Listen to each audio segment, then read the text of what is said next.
I'm a CIA agent, and for years, I've navigated the shadows of espionage, gathering intelligence and executing missions that would make the average person's head spin. My work has taken me to the farthest corners of the world, but nothing could prepare me for the assignment I received that fateful day: a covert operation in the Gifford Pinchot National Forest. The forest is a sprawling expanse of ancient trees, rugged terrain, and treacherous weather conditions. It's a place where civilization feels worlds away, and the whispers of legends echo through the towering pines. Bigfoot, the elusive creature of folklore, is said to roam these woods, a myth that has captivated the imagination of many but left skeptics rolling their eyes. I, however, knew that there were often kernels of truth hidden within these tales, especially in my line of work. My mission was straightforward: investigate unusual activity in the area and determine if there were any threats to national security. Reports had surfaced about strange sightings and unexplainable occurrences, and it was my job to get to the bottom of it. Armed with my training and a healthy dose of skepticism, I set out into the depths of the forest, determined to uncover the truth. The first few days were uneventful, filled with standard reconnaissance and surveillance. I hiked through the dense underbrush, my senses heightened, attuned to every sound and movement around me. The forest was alive with the calls of birds and the rustle of small animals, and while I appreciated the beauty of the natural world, I couldn't shake the feeling that something was off. On the third night, while I was setting up camp beneath the stars, I heard it, a low, guttural growl that resonated through the trees. My heart raced as I froze, straining to discern the source. Was it just a bear? Or could it be something more sinister? I quickly grabbed my flashlight, shining it into the darkness, but all I found were the shadows of the towering trees, their branches swaying in the wind. I dismissed the sound, chalking it up to the wild nature of the forest and my own overactive imagination. But as the days wore on, the strange occurrences multiplied. I discovered large, unexplained footprints near my campsite, far too large to belong to any animal I knew. The feeling of being watched intensified, and I began to notice the eerie silence that blanketed the forest at night, as if the wildlife itself held its breath, waiting for something to happen. My instincts told me to be cautious, but my training had prepared me for the unexpected. I continued my investigation, determined to uncover the truth behind the strange happenings. Little did I know, the deeper I delved into the forest, the more entangled I would become in its mysteries. As I immersed myself further into the Gifford Pinchot National Forest, the world around me began to reveal its complexities. This wasn't just a place of towering trees and rugged terrain. It was a realm steeped in history, folklore, and the weight of countless untold stories. Each rustle of the leaves seemed to carry whispers of the past, urging me to listen closely, while the legends of Bigfoot and other creatures loomed over me like specters, reminding me that I was a visitor in a land that held secrets. During my reconnaissance, I encountered a few locals who frequented the forest for hiking, fishing, and the occasional camping trip. They were a rugged bunch, accustomed to the wilderness and well-versed in its lore.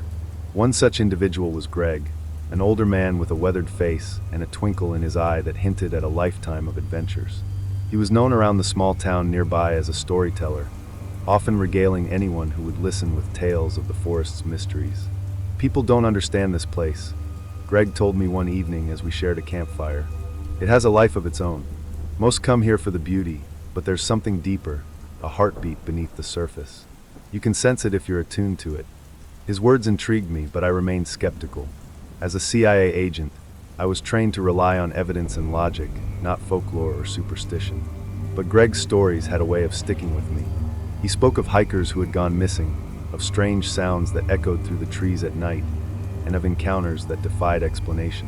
"You might think it's just a bear or a wolf," he said, leaning closer to the fire. "But sometimes it's something else, something that watches from the shadows." His words ignited a flicker of unease within me, a realization that the forest was not merely a backdrop for my mission, but a character in my unfolding narrative. The presence of the unknown began to weigh heavily on my mind, and I found myself increasingly aware of the stories that surrounded me. In contrast to Greg, there was Emily, a young woman who often accompanied him on his hikes. She was passionate about conservation and had a fierce love for the land. Her enthusiasm was infectious, and as we talked, I could sense her deep connection to the forest. "You have to respect it," she said, her voice earnest.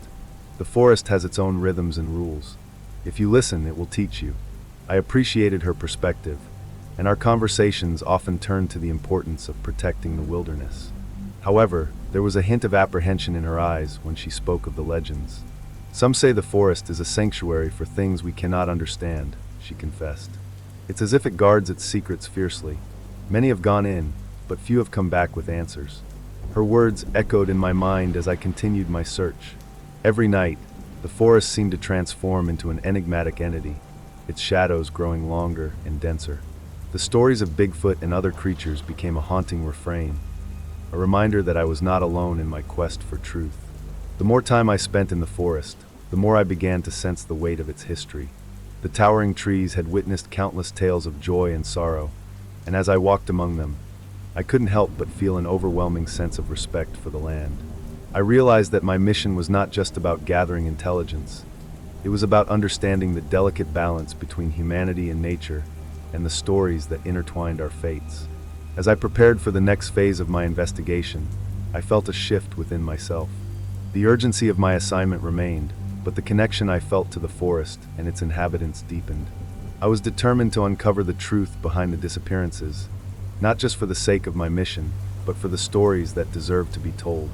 As I delved deeper into the mysteries surrounding Gifford-Pinchot National Forest, the conflict within me began to mirror the external challenges I faced. The deeper I ventured into the woods, the more I felt the weight of the legends and the palpable tension in the air. It was as if the forest itself was a living entity, one that demanded respect and understanding, but also held secrets that could easily consume those who ventured too far.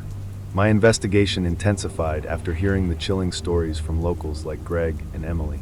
They spoke of hikers who had disappeared without a trace, swallowed whole by the wilderness, and of eerie sounds that echoed through the trees at night, howls that didn't belong to any known animal, and whispers that seemed to call out from the shadows. I found myself questioning the very nature of my mission. Was I truly prepared to confront the unknown? One evening, I set up camp in a remote part of the forest, determined to gather my thoughts and develop a plan. The sun dipped below the horizon, casting long shadows that danced among the trees. As night fell, I lit a small fire and settled in, but the stillness of the forest was soon interrupted by a low, haunting sound. It reverberated through the air, sending chills down my spine. I strained to listen, my heart pounding. Was it the wind, or something more sinister? Unable to shake the feeling of being watched, I decided to investigate. I grabbed my flashlight and stepped into the darkness, the beam cutting through the inky blackness. Every rustle of leaves and snap of twigs heightened my senses, and I felt like a character in one of those horror stories Greg had told.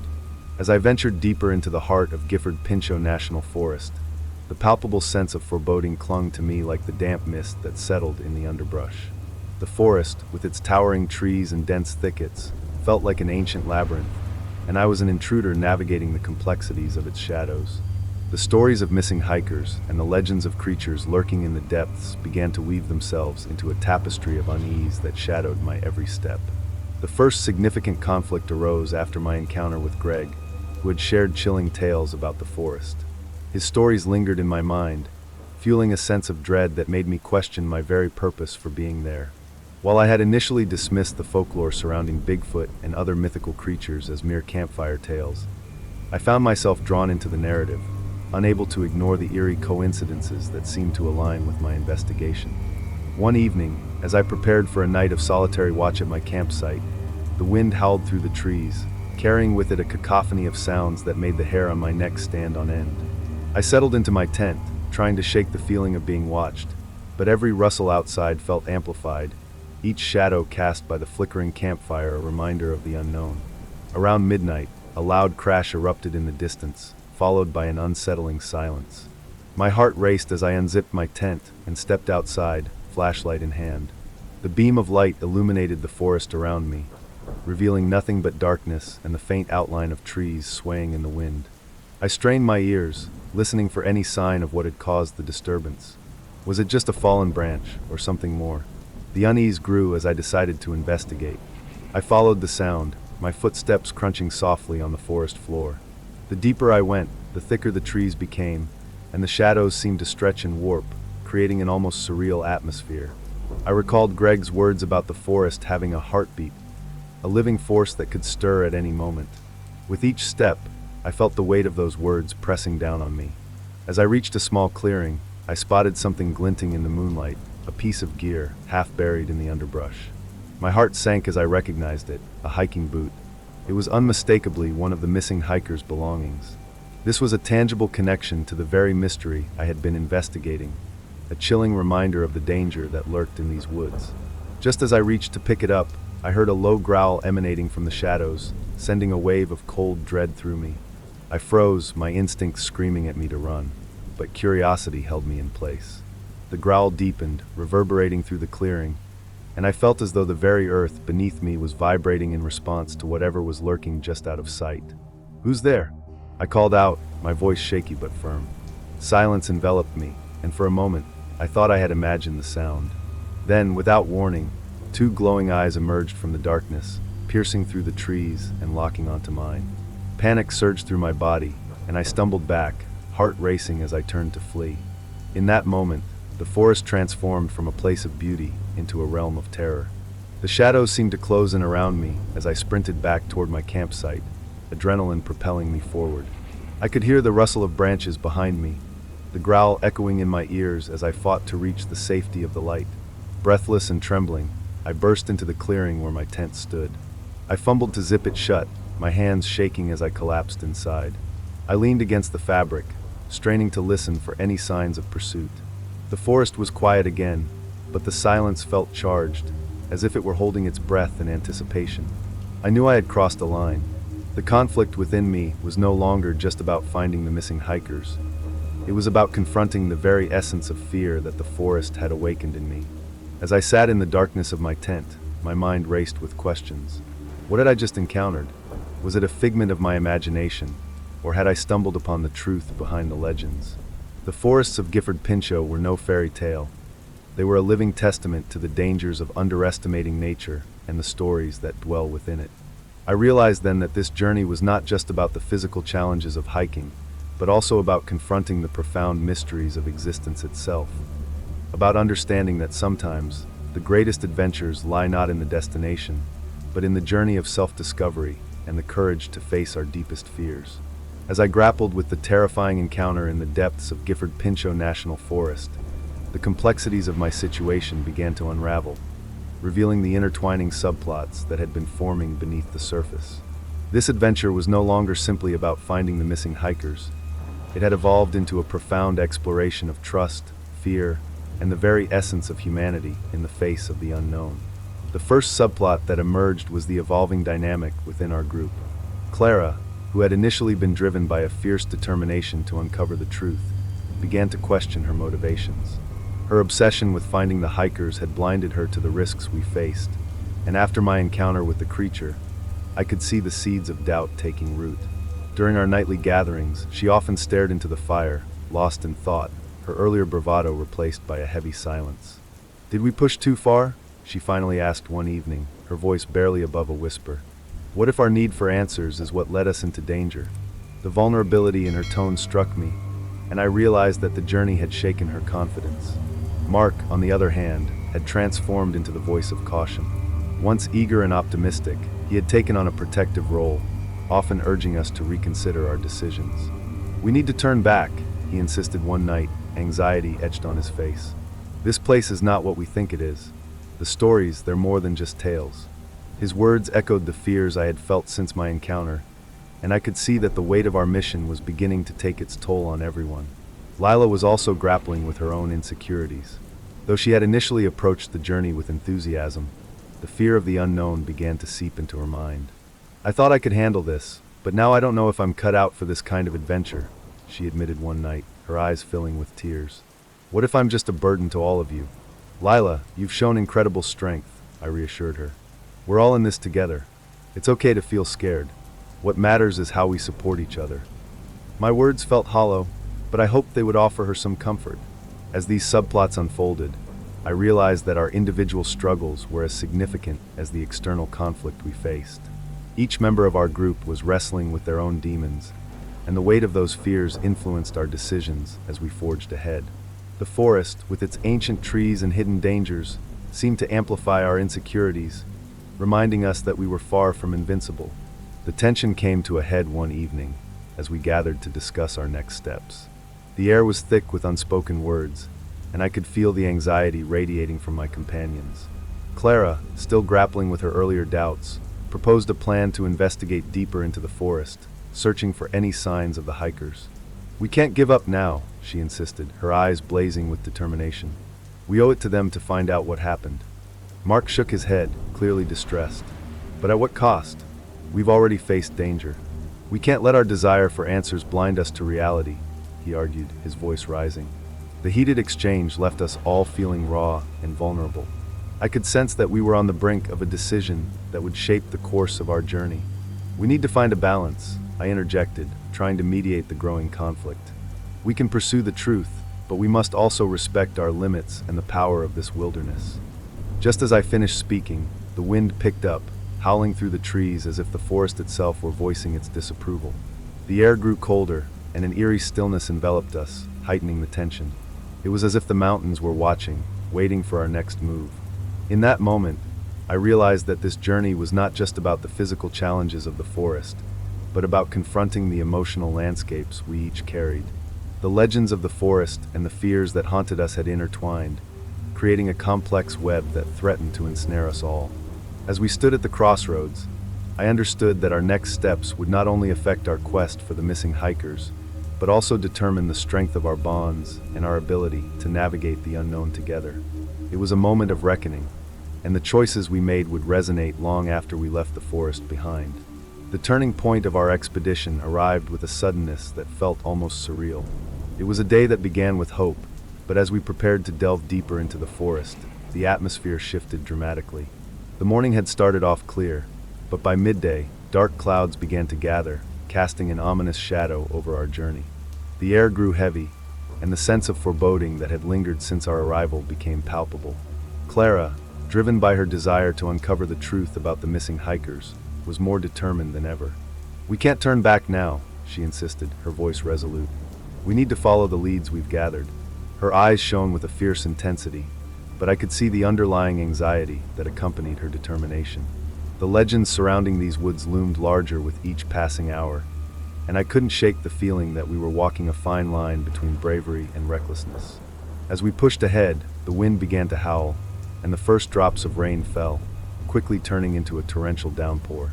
The forest transformed into a chaotic symphony of sound as the water pounded against the leaves, and the trees swayed ominously.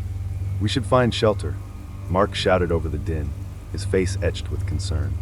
I nodded in agreement, my instincts urging me to prioritize safety.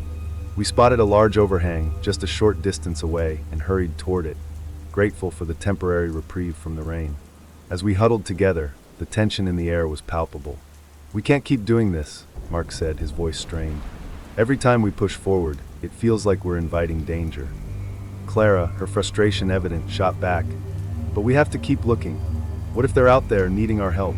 Her passion was palpable, but I could sense the cracks forming in her resolve. The storm outside mirrored the turmoil brewing within our group, and I knew we were at a crossroads. Just as I was about to suggest a compromise, a deafening crack of thunder echoed through the valley, followed by a blinding flash of lightning. The ground trembled beneath us, and in that instant, everything changed. The sheer force of nature's fury felt like a warning, a reminder that we were mere mortals in the presence of something far greater. The overhang shielded us from the rain, but I could see the fear etched on Clara's face as she glanced at me, her eyes wide. "What do we do?" she asked, her voice trembling.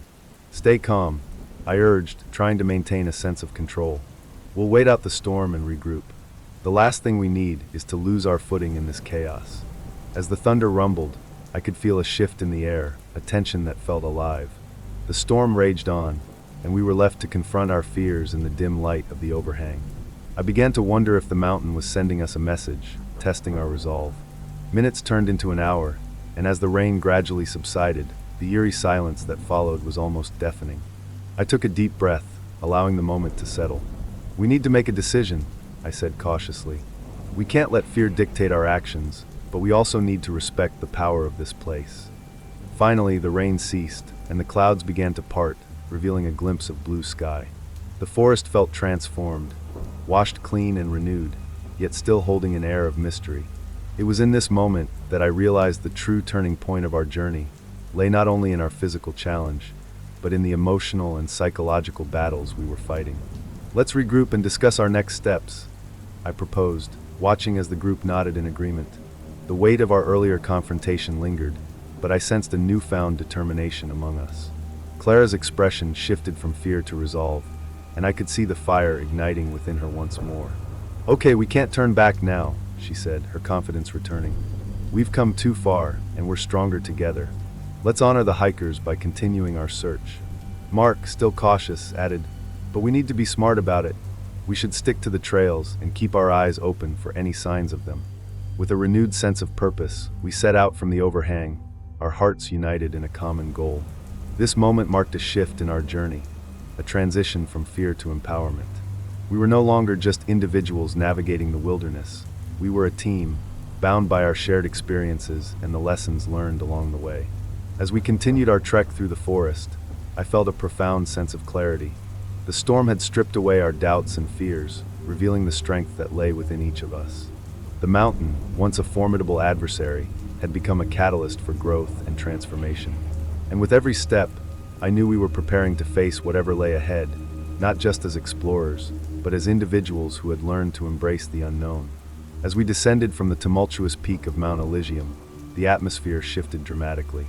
The storm that had threatened to engulf us had passed, but its aftermath lingered like a heavy fog. Although we had physically survived the ordeal, the emotional consequences of our experiences weighed heavily on each of us. The mountain had not only tested our physical endurance, but had also exposed our vulnerabilities, and now we were left to grapple with the emotional scars that remained. The first signs of the emotional toll appeared as we gathered at the campsite after our descent. Clara, who had once been filled with determination, now sat quietly, staring into the fading embers of the campfire. The firelight flickered across her face, revealing a mixture of relief and introspection. "I thought we could conquer anything," she said, her voice barely above a whisper. "But nature doesn't care about our ambitions. It reminds us of our limitations." Mark, still catching his breath from the exertion of the day, nodded in agreement. "We pushed ourselves so hard to get to the top, but the mountain didn't just test our physical limits. It challenged our beliefs and our very reasons for being here." His words hung in the air, resonating with a truth that we all felt but had yet to articulate. Lila, who had shown remarkable resilience throughout our journey, spoke up next. "I thought I was prepared for this adventure, but the reality was so much harsher than I imagined. I've never felt so vulnerable before." Her honesty struck a chord with the group, and I could see the weight of her admission resonate in the eyes of my companions. I took a deep breath, feeling the responsibility of our shared experiences. "We all faced our fears out there," I said, trying to foster a sense of solidarity. "What we went through was difficult, but it's also a part of our journey. We've learned so much about ourselves, and we need to carry those lessons with us." Clara looked up, her expression shifting from despair to determination. "You're right. We can't let this experience define us. We need to use it to grow, to become better, both as individuals and as a team." The conversations continued late into the night, each of us sharing our thoughts as we processed the events of the climb. The emotional release felt cathartic, and I could sense the bonds between us strengthening. We were no longer just a group of adventurers. We had become a family, united by the shared experience of facing the unknown together. As we packed our gear the next morning, I felt a sense of renewed purpose. The mountain had tested us, but it had also taught us invaluable lessons about resilience, trust, and the importance of support. Clara, Mark, and Lila had shown me that vulnerability could lead to strength, and that by confronting our fears, we could emerge stronger on the other side. However, the consequences of our experience were not limited to our emotional growth. The physical toll of the climb was evident in the fatigue etched on our faces and the soreness in our muscles. I could see the weariness in Clara's eyes, yet there was also a spark of determination. "Let's take it easy today," she suggested. "We've earned a break after everything we've been through." We decided to spend the day at base camp, resting and recuperating. I found myself reflecting on the journey as I sat by the fire, watching the flames dance and flicker. The mountain loomed in the distance, a reminder of our triumphs and trials, and I felt a deep sense of gratitude for the experience we had shared. As the sun began to set, casting a warm golden glow over the campsite, I gathered my companions for one final reflection before we parted ways. "I just wanted to say how proud I am of each of you," I began. "We faced challenges that tested our limits, but we also discovered our strength and resilience. This journey has changed us, and I have no doubt that we will carry these lessons forward. Mark smiled, a sense of camaraderie radiating from him. Here's to the journey, and to the friends we've made along the way, he said, raising an imaginary glass. To friendship and adventure. Lila chimed in, her eyes sparkling with joy. Clara looked at each of us, her expression filled with warmth. And to embracing the unknown, no matter where it may lead us, she added. As we shared a laugh, the weight of our experiences began to lift, replaced by a sense of hope and a renewed commitment to adventure. The mountains had tested us, but they had also gifted us with unforgettable memories and a deeper understanding of what it means to truly explore, not just the land, but also the very essence of ourselves. As we settled back into our routine after the tumultuous experience on Mount Elysium, I began to notice an undeniable shift in each of us. The challenges we faced had forged a new sense of resilience and camaraderie among our group, transforming the way we approached our adventures and each other. The emotional and physical trials we endured had not only tested our limits, but had also catalyzed our personal growth. Clara, who had once been driven solely by her ambition to conquer the mountain, emerged from our ordeal with a newfound understanding of balance. No longer was she just an adventurer focused on reaching the summit. She had become a leader who valued the well-being of her companions.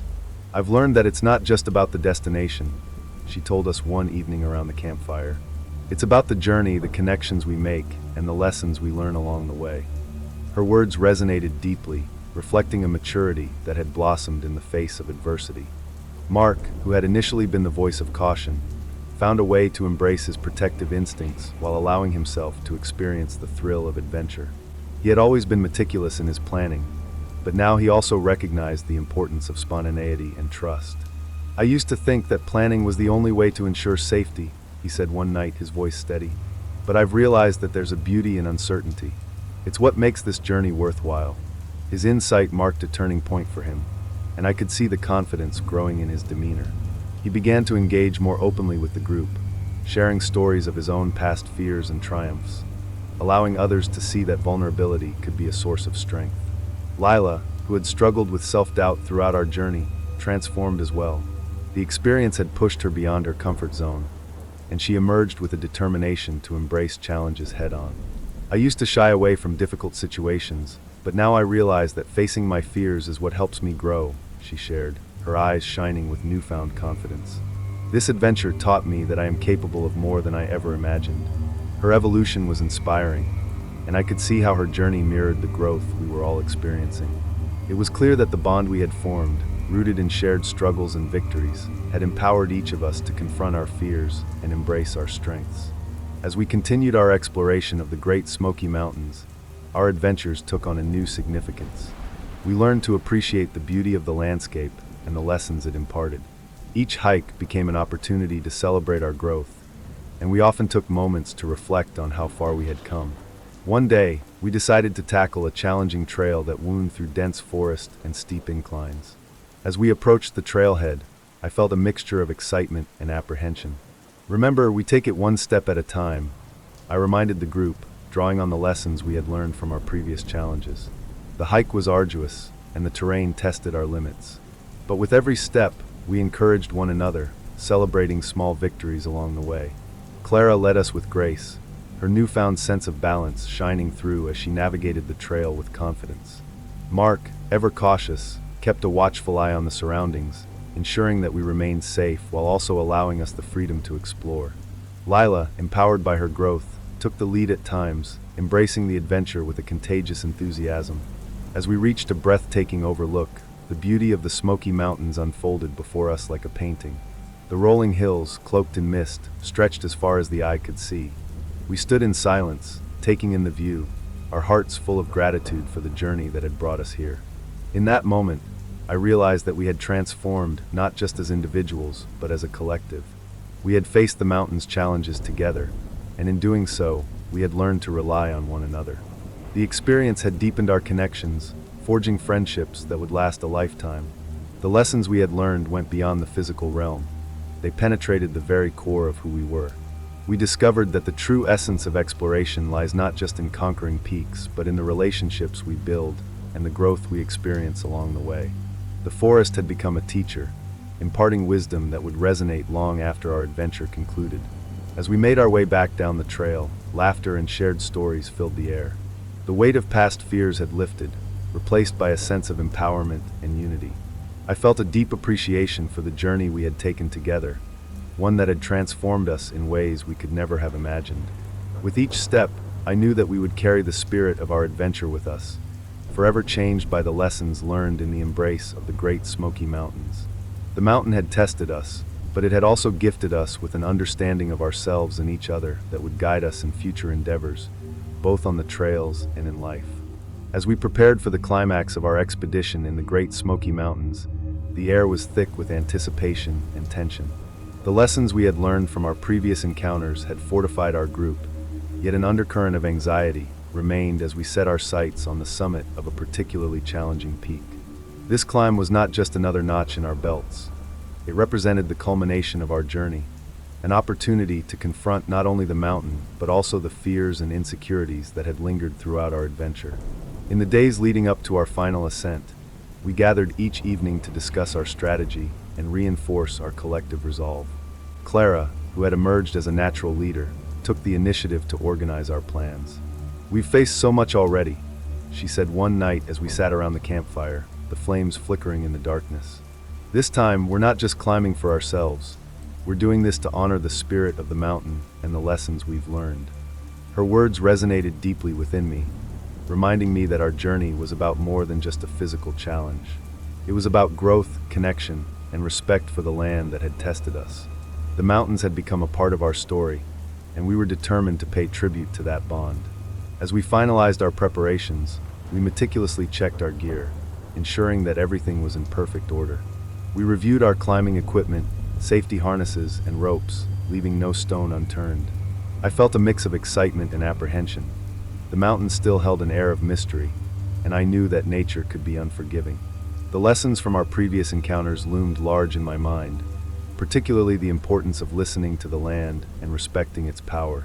On the morning of our climb, the sun rose slowly over the horizon, casting a warm golden light across the snow-covered landscape. The world felt serene, yet I could sense an undercurrent of tension in the air.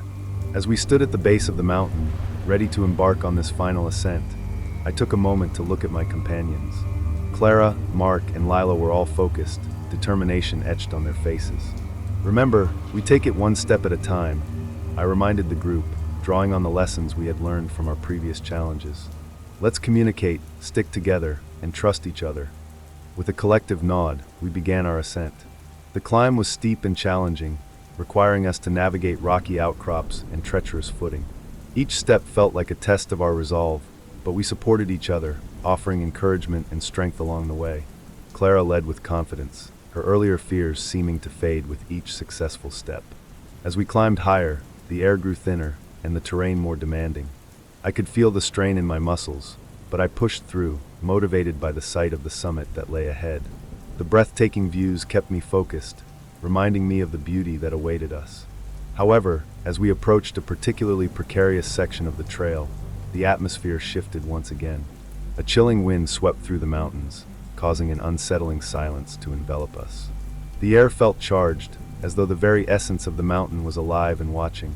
I exchanged glances with Mark and Lila, sensing their apprehension mirrored my own. "Stay alert," I cautioned, my voice steady despite the unease that gripped me. "This is where we need to be the most careful." Just as we reached a narrow ledge, a loud crack echoed through the air, and I felt the ground tremble beneath us. A sense of impending danger surged through me as I instinctively grabbed Clara's arm to steady her. "Everyone hold on," I shouted, barely able to contain my fear. The mountain was shifting, and in that moment, I knew we were standing on the brink of something monumental. The bond we had forged through our shared struggles would be put to the ultimate test. We had to trust one another and rely on the lessons we had learned throughout our journey. As the sound of the crack subsided, the world around us felt eerily still. We collectively held our breath, waiting for the next sign of danger. In that moment of silence, the weight of our experience settled over us like a thick fog. We were not just climbers seeking a peak, we were a team, bound by our triumphs and fears, standing at the edge of an unknown realm. "Let's keep moving," Clara urged, her voice steady despite the turmoil around us. Her resolve reignited the sense of purpose that had driven us to this point. We steadied ourselves and continued onward, each step a testament to our strength, determination, and the unbreakable bond we had formed. As we climbed higher, I felt a surge of adrenaline, a conviction that we could overcome whatever lay ahead. This was more than just a physical challenge. It was a culmination of our growth, a journey that had transformed us into something greater than ourselves. We were ready to face whatever awaited us at the summit. As we approached the final stretch of our ascent, the atmosphere shifted dramatically. The air was electric, charged with an intensity that felt both exhilarating and foreboding. We could see the peak of Mount Elysium looming ahead, tantalizingly close yet shrouded in swirling clouds. The weight of our journey pressed down on us, but with it came a fierce determination to reach the summit together. The wind howled around us, and I tightened my grip on the rope as we navigated a particularly narrow ledge. Clara led the way, her focus unwavering as she forged ahead. "Just a little further," she shouted, her voice barely audible over the roar of the wind. But I could see the fatigue etched on her face. We had all pushed ourselves to the limit. As we neared the top, the weather took a sudden turn for the worse. Dark clouds rolled in, blotting out the sun, and a thick fog enveloped us, reducing visibility to mere feet. Panic began to creep into my chest as I strained to see Clara ahead of me. "Clara, wait up!" I called, my voice rising above the howling wind. But the fog swallowed my words, and I felt a growing sense of isolation. Suddenly, a loud crack echoed through the air, and I felt the ground tremble beneath my feet. My heart raced as I instinctively reached out for the rock face to steady myself. "Everyone, hold on!" I shouted, adrenaline coursing through my veins. The mountain felt alive, and the danger was no longer theoretical. It was real and pressing. In that chaotic moment, Mark lost his footing. I watched in horror as he slipped, desperately grasping for the edge. "Mark!" I screamed, lunging forward to grab his arm. My heart pounded in my chest as I felt the weight of his body pulling me toward the precipice. "I've got you. Hold on tight." The world around us blurred as I struggled to maintain my grip. The wind howled mercilessly, and the fog thickened, swirling around us like a living entity. Mark's face was a mask of fear, and I could see the panic in his eyes. "I can't hold on much longer," he gasped, his fingers slipping on the icy rock. "Just a little longer," I urged, summoning every ounce of strength I had. Clara and Lila rushed to help, their hands grasping Mark's other arm, pulling him back from the edge. Together, we managed to haul him back to safety, collapsing in a heap on the ledge, gasping for breath. As we caught our breath, I looked around at my companions, the reality of our situation settling in. We were moments away from disaster, and the mountain had tested us in ways we could scarcely comprehend. But instead of fear, I felt a surge of camaraderie. We had faced the brink together, and our bond had deepened as a result. "Let's keep moving," Clara said, her voice steadier now. "We can't let this stop us." There was a newfound determination in her eyes, and I felt my own resolve strengthen in her presence. With the storm closing in, we pressed onward, navigating the rocky terrain with renewed focus. Each step felt significant, as if we were not just climbing a mountain, but also conquering the doubts that had threatened to pull us down. The fog swirled around us, but we moved as a unit, relying on one another for support and strength. As we reached the final ridge, the summit came into view, a majestic peak surrounded by swirling clouds. The sight ignited a fire within me, and I could feel the adrenaline surging through my veins. We had come so far, faced so many challenges, and now we were on the verge of achieving what we had set out to do. The last few steps felt both exhilarating and surreal. As we finally reached the summit, the clouds parted momentarily, revealing an awe-inspiring vista that stretched as far as the eye could see. The sight was breathtaking, a panorama of jagged peaks, deep valleys, and the sprawling wilderness that had both challenged and transformed us. We stood together, breathless and overwhelmed, as the reality of our accomplishments sank in. "We did it!" Lila exclaimed, her voice filled with joy. "We actually made it!" Tears of relief and triumph filled my eyes as I looked at my companions. We had not only conquered the mountain, we had faced our fears, learned valuable lessons, and emerged stronger as individuals and a team. The challenges we had overcome had shaped us, and the bonds we forged would last far beyond this journey. In that moment of victory, I understood that the mountain was not just a destination. It was a symbol of our resilience and growth. We had climbed not only to the peak, but also to new heights within ourselves. This adventure had changed us, and I knew we would carry the spirit of the mountains with us wherever our journeys took us next. As we stood at the summit of Mount Elysium, the breathtaking view before us was a mixture of triumph and introspection. The vast expanse of the Great Smoky Mountains rolled out endlessly, their peaks shrouded in mist, a reminder of the wild beauty that had both challenged and transformed us. The journey to this moment had been fraught with danger and uncertainty, but it had also been filled with moments of profound growth and connection. The climb had tested not only our physical endurance, but also our emotional resilience. Each of us had confronted our fears: fear of failure, fear of the unknown, and the very real fear that the mountains could be merciless. As I looked around at my companions, Clara, Mark, and Lila, I could see the changes in their expressions. They were no longer just fellow travelers. They were warriors who had walked through the fire and emerged stronger. Clara, once driven solely by her ambition to conquer the mountain, now radiated a newfound sense of purpose. "I can't believe we made it," she exclaimed, her voice filled with awe. "It feels surreal." I smiled at her enthusiasm. "We didn't just make it, we fought for it. Each step we took was a testament to our growth." I could see her reflecting on the journey, the way her earlier obsession had transformed into a deeper understanding of the importance of connection and teamwork. Mark, who had battled his own doubts throughout our adventure, looked out over the horizon with a sense of wonder. "I never thought I could push myself like this," he admitted. "I've always played it safe, but this feels incredible." His insight marked a turning point for him, and I could see the confidence growing in his demeanor. He began to engage more openly with the group, sharing stories of his own past fears and triumphs, allowing others to see that vulnerability could be a source of strength. Lila, who had once been hesitant and unsure, now stood tall, her confidence shining brighter than ever. "I realize that facing my fears is what makes me stronger," she said, her voice steady.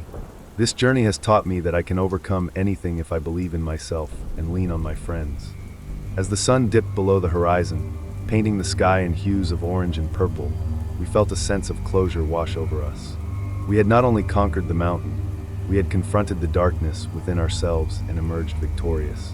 The lessons we learned during this expedition would remain etched in our hearts, guiding us as we returned to our lives beyond the mountains. Together, we descended the trail, laughter and camaraderie echoing through the trees. The Great Smoky Mountains had tested us, but they had also gifted us with the most valuable treasure of all: the knowledge that we were capable of so much more than we had ever imagined. Months later, I reflect on the journey with a deep sense of gratitude. The bonds forged with Clara, Mark, and Lila remain unbreakable, and we often share stories of our adventure, inspiring others to respect the wilderness and embrace their own transformative journeys. The lessons learned on Mount Elysium echo in my heart, reminding me that every challenge holds the potential for growth. The mountain, once a formidable adversary, now stands as a symbol of our resilience and unity, a testament to the power of friendship and the spirit of adventure that lives within us all. Are you ready to embark on your own adventure? Whether it's exploring the great outdoors, facing a personal challenge, or pursuing a passion, take that first step today. Embrace the unknown, learn from the journey, and remember that growth often comes from overcoming obstacles. Share your experiences with others, inspire them to respect nature, and foster a sense of community.